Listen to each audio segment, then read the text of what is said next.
हरि ओम।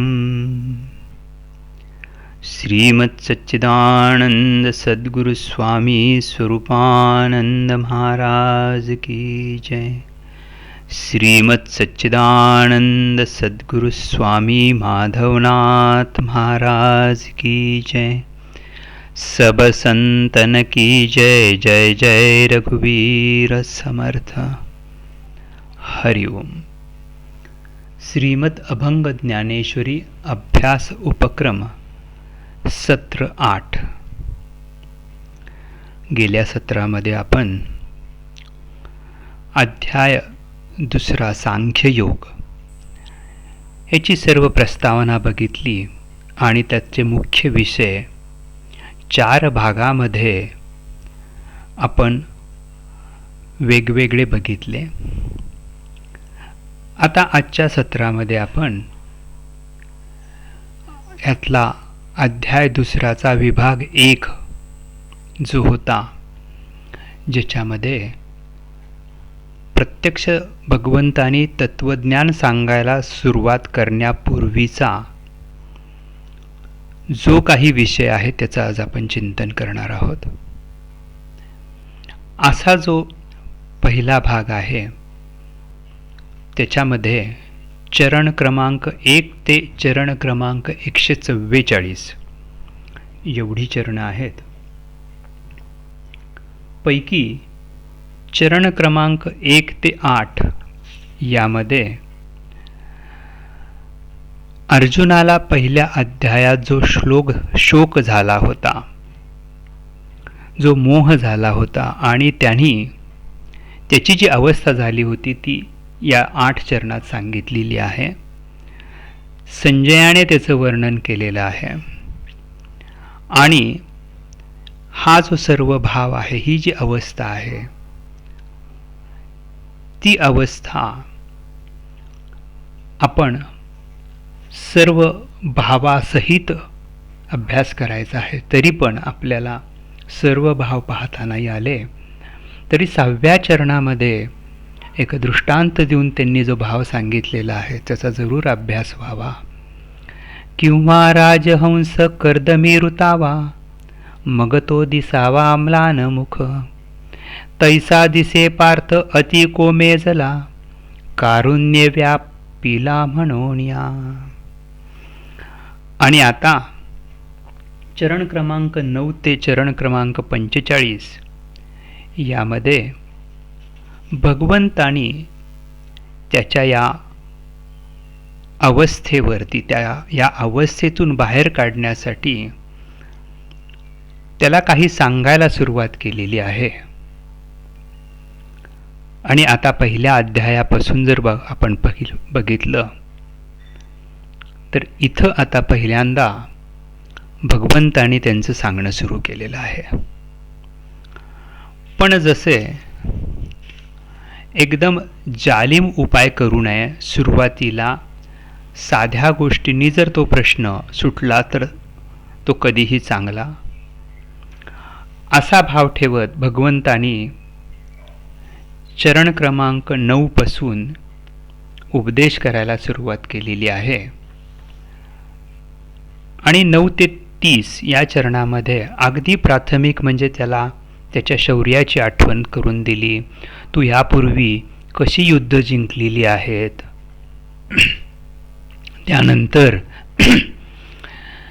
अनेक दृष्टांत देऊन त्याच्या शौर्याचं त्याला स्मरण करून दिलेलं आहे।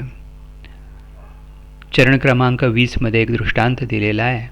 सूर्या ते अंधार ग्रासील का वीरा, भील का वारा मेघा लागे। असं जसं होत नाही तसं तुला मोह ग्रासू शकत नाही। आणि पुन्हा अयोग्य ठिकाणी अयोग्य भाव असू नयेत असंही सुंदर मार्गदर्शन केलेलं आहे। चरण क्रमांक 28-29 मध्ये नको नको ऐसे रणी हे कारुण्य, आहेस तू सुज्ञ धनुर्धरा, करोनी विचार सांगे धनंजया, संग्रामी ही दया योग्य काय. म्हणजे युद्धाच्या ठिकाणी कारुण्य आणि युद्धाच्या ठिकाणी दया हे संयुक्तिक होत नाही. आणि हे बारीक बारीक जे भाव आहेत ते आपणही आपल्या जीवनात शिकले पाहिजेत, की योग्य ठिकाणी योग्यच वर्तन, योग्यच भाव असले पाहिजेत. आता चरण क्रमांक 31 ते 45 मध्ये अतिशय सुंदर असं भाव आहेत, की जे आपल्याला विहित कर्म प्राप्त झालेलं आहे, हे प्राप्त विहित कर्म हे सहजासहजी प्राप्त होत नाही. असं म्हटलं जातं की त्याच्या पाठीमागं ईश्वरी इच्छा असते. आणि मग असं जे प्राप्त झालेलं कर्तव्य कर्म करत राहणं ही ईश्वरीच इच्छा आहे, ते टाळता कामा नये, असं या 31 ते 45चा सारांश करता येईल. आणि आता पुढे 46 ते 88 या चरणामध्ये पुन्हा अर्जुनाने स्वतःची भूमिका मांडलेली आहे. आणि या भूमिकेतून एक गोष्ट स्पष्ट होते, की जो काही प्राथमिक उपदेश केलेला आहे, व्यावहारिक उपदेश केलेला आहे, तो काही अर्जुनाच्या पचनी पडला नाही. आणि आपल्या साध्या भाषेत सांगायचं म्हटलं तर आपलंच तुंतुनं आपण वाजवतो तसं पुन्हा अर्जुनच भगवंताला समजून सांगत आहेत, की हे भगवंता, सद्गुरूंची हत्या करणं, भीष्मासारख्या अतिश्रेष्ठ व्यक्तीची हत्या करणं, हे काही माझ्या मनाला पटत नाही. आणि तूच ह्याचा विचार कर, की असं जर झालं तर तूच कदाचित आम्हाला दुरावशील. असं अनेक प्रकारे आपलं म्हणणं भगवंताला सांगायचा प्रयत्न केला. अर्थात इथं आपण अर्जुनाच्या भूमिकेत आपण आहोत आणि श्रीकृष्णाच्या भूमिकेत सद्गुरू आहेत असं समजून आपणही बऱ्याच वेळा आपल्याच गोष्टी आपण सद्गुरूंना सांगायचा प्रयत्न करतो. आणि पुढे एक सुंदर भाव आहे, जो चरण क्रमांक 83 आणि 84 मध्ये आहे. ऐकोनी ते नाही देवासी मानले, तेने मन भ्याले पार्थाचेही. म्हणोनी तो पुन्हा म्हणे दया घना, काहो चित्त ध्याना माझ्या बोला.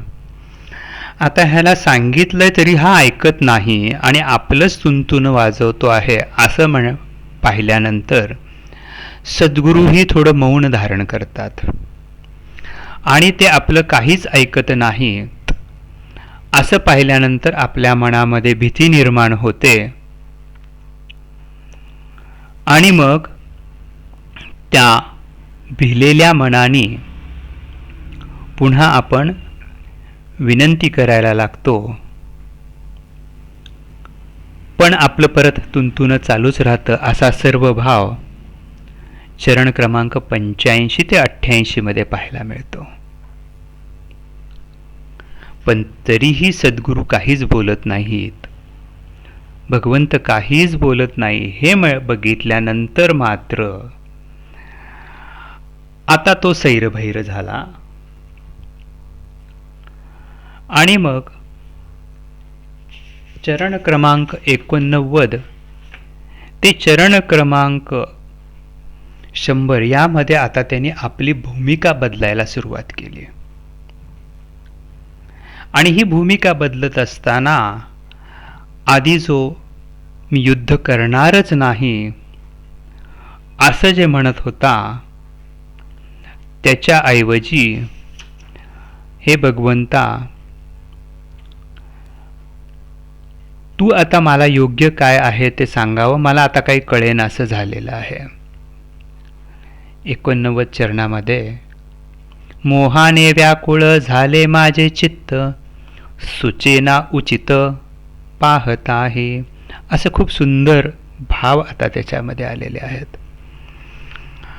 आणि विचारांनी का होईना मी अजिबात हे कर्म करणार नाही, ह्या भूमिकेपासून आता तू काय आहे ते योग्य सांग, अशा भूमिकेत आपल्याला शिष्याला यावं लागतं.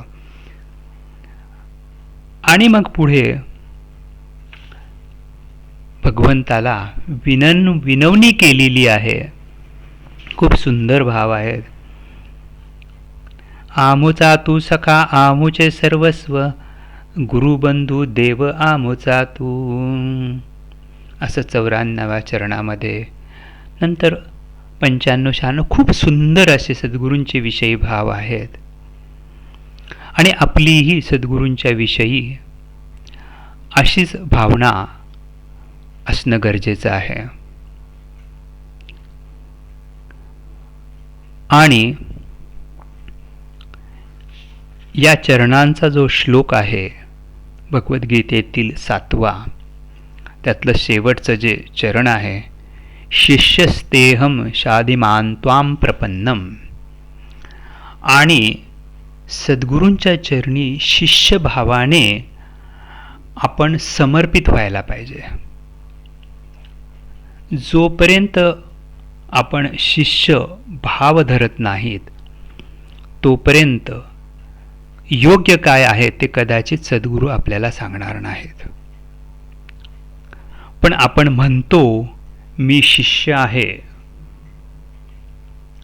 परंतु आपल्याला आपल्या मोहाची, आपल्या खिन्नतेची इतकी सवय झालेली असते की एकीकडं मी शिष्य आहे म्हणायचं आणि दुसरीकडं पुन्हा आपलंच तुंतुनं चालू कसं ठेवतो आपण, ह्याचं वर्णन आपण चरण क्रमांक 101 ते 127 मध्ये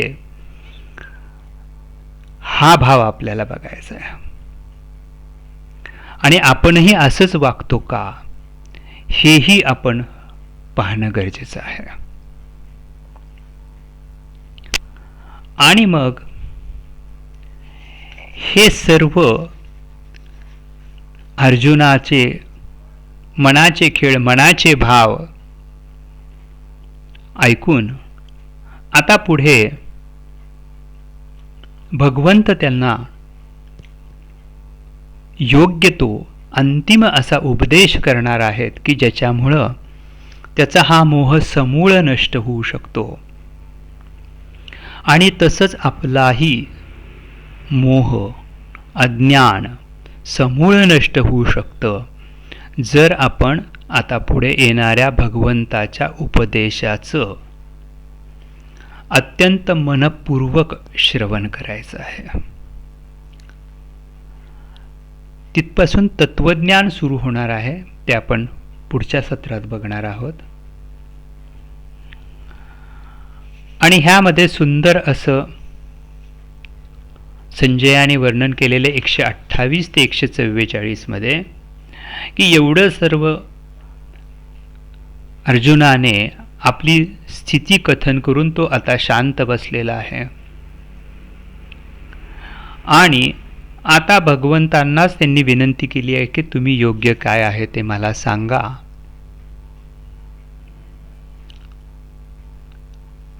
आणि मग आता जसं प्राथमिक उपचार जो आहे त्याचा परिणाम होत नाही हे बघितल्यानंतर, जसा वैद्य रामबाण उपाय शोधून काढतो आणि त्या आजाराचं, रोगाचं निवारण करतो, तसं अर्जुनाला जो मोहाचा, खिन्नतेचा आजार झालेला आहे, ज्याला आपण आधुनिक भाषेत डिप्रेशन सायकोसिस म्हणू, त्यातनं बाहेर काढण्यासाठी उपदेशाचंच औषध लागतं. आणि आजच्या आधुनिक युगात देखील जर असं मानसिक आजार असतील तर त्याला काउन्सिलिंग म्हणजे काय, जे आता भगवंत आणि अर्जुन जे बोलणार आहेत तेच काउन्सिलिंग आहे. आणि विशेष म्हणजे हे मानसशास्त्र तज्ज्ञ आहेत, त्यांचं एज्युकेशन काय हे जर बघितलं तर जे फिलॉसॉफीमध्ये PhD आहेत ते सुद्धा हे प्रॅक्टिस करू शकतात. म्हणून आपलं हे जे अध्यात्मशास्त्र आहे आणि अध्यात्मशास्त्राशिवाय ह्या मानसिक रोगांना कुठलंच औषध नाही हे WHO सुद्धा मान्य केलेलं आहे, वर्ल्ड हेल्थ ऑर्गनायझेशन. त्यावरही आपण कधीतरी बोलूया. असो, तर हे औषध कसं आहे हे 142 आणि 143 ह्या चरणात सांगितलेलं आहे. वरी औषधाचे दिसे कडूपण, परी देई गुण अमृताचा, तैसे वरी वरी पाहता कठोर, परी हितकर परिणामी. आणि असं जे उपदेश आहे आता सावधान ऐका श्रोतेजन, रसाळ भाषण गोविंदाचे. हरि ओम. ओम राम कृष्ण हरी. श्रीकृष्णार्पणमस्तु. श्री गुरुचरणारविंदार्पणमस्तु. हरि ओम तत्सत. हरि ओम तत्सत. हरि ओम तत्सत. हरि ओम. आपला स्वामी सेवक. हरि ओम.